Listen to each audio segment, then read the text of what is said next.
को 15 और 16 मार्च 2024 को उसका प्रेजेंटेशन और इंटरव्यू लिया, जिसमें उन्होंने वर्ग आधार पर भेदभाव किया और अकादमिक आधार पर भेदभाव किया, साथ ही सीनियरिटी के आधार पर भेदभाव किया, जिसके कारण जो है मेरे जैसे योग्य व्यक्ति को जो है एनएफएस कर दिया गया प्रोफेसर पद पर, और असिस्टेंट प्रोफेसर पद पर भी मुझे नहीं, एसोसिएट प्रोफेसर पद पर भी मुझे नहीं लिया गया।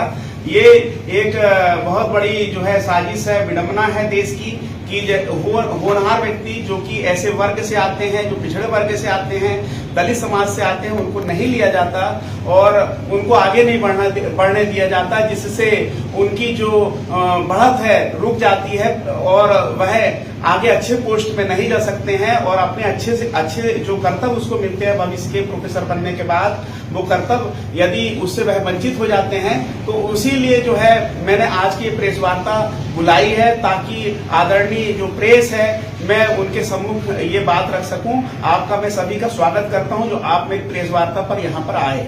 क्या इसको लेकर आप जो है अदालत का भी दरवाजा खटखटाएंगे? मैं निश्चित तौर पर, चूंकि मेरे साथ भेदभाव किया गया है, मैं योग्य व्यक्ति हूँ, मैं अपने फील्ड में एलएलबी में गोल्ड मेडलिस्ट, एलएलएम में गोल्ड मेडलिस्ट, एमफिल का मेरिट स्कॉलर, इसके साथ साथ मैंने पीएचडी किया है जो कि बरकतुल्लाह यूनिवर्सिटी भोपाल में एक रिनाउंड प्रोफेसर निशा दुबे जो कि कुलपति हैं बरकतुल्लाह यूनिवर्सिटी की। इसके अलावा मैं जो है एलएलडी कर रहा हूं बरकतुल्लाह यूनिवर्सिटी के अंतर्गत, जो head of the department professor Mona Purohit के उसमें। और इसके अलावा मैंने 510 रिसर्च पेपर लिखे हैं जो ऑल इंडिया में शायद किसी के पास ना हो, और मैं तो ये कहता हूं कि पूरे विश्व में किसी के पास इतनी जो है योग्यता नहीं होगी जितनी योग्यता मेरे पास है।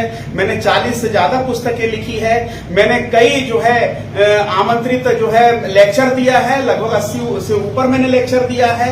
मैंने जो है बहुत सारे जो ऐसे एकेडमिक रिकॉर्ड या अचीवमेंट है जिसमें मेडल वगैरह है, मैंने वो प्राप्त किया है। बहुत से सारे सेमिनारों में हिस्सेदारी की है, मैंने 700-800 जो है सेमिनारों में हिस्सेदारी की है, उसमें प्रतिभाग किया है, बहुत सारे अचीवमेंट हासिल किए हैं रिसर्च के माध्यम से, उसका रिकॉर्ड आपने ऑलरेडी देख चुका है। तो मैं चूंकि इतना पारंगत हूं तो मैं आज बहुत दुखी हूं, मेरी आत्मा रो रही है, मैं बिल्कुल प्रताड़ित हूं इस विश्वविद्यालय से।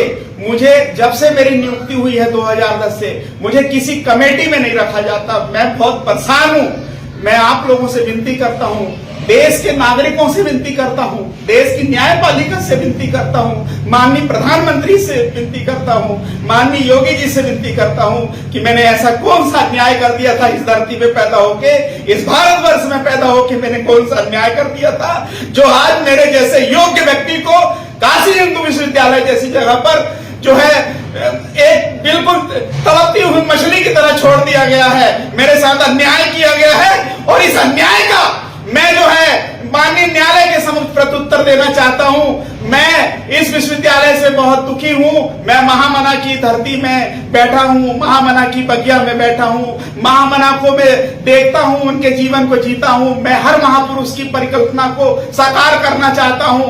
मैं महामना के आदर्शों पर चलकर जो है देश और दुनिया को उन्नत देखना चाहता हूं। मेरे साथ जो अत्याचार हुआ, जो मैं पीड़ित हूं, चूंकि मैं ओबीसी समाज से हूं, मुझे बढ़ने नहीं दिया जा रहा है। माननीय मीडिया मेरी मदद करिए, माननीय न्यायालय मेरी मदद करिए। भारत के जो संभ्रांत नागरिक हैं, भारत के जो पढ़े लिखे नागरिक हैं, भारत के जो सच्चे दिल के हृदय से लगने वाले नागरिक हैं, जो भारत को प्रेम करते हैं, योग्यता को प्रेम करते हैं, मैं आपके सामने हाथ जोड़ता हूं, मेरी मदद करिए, मेरी मदद करिए। मैं न्यायालय के सामने भी जाऊंगा, सबके पास जाऊंगा, मेरी मदद करिए।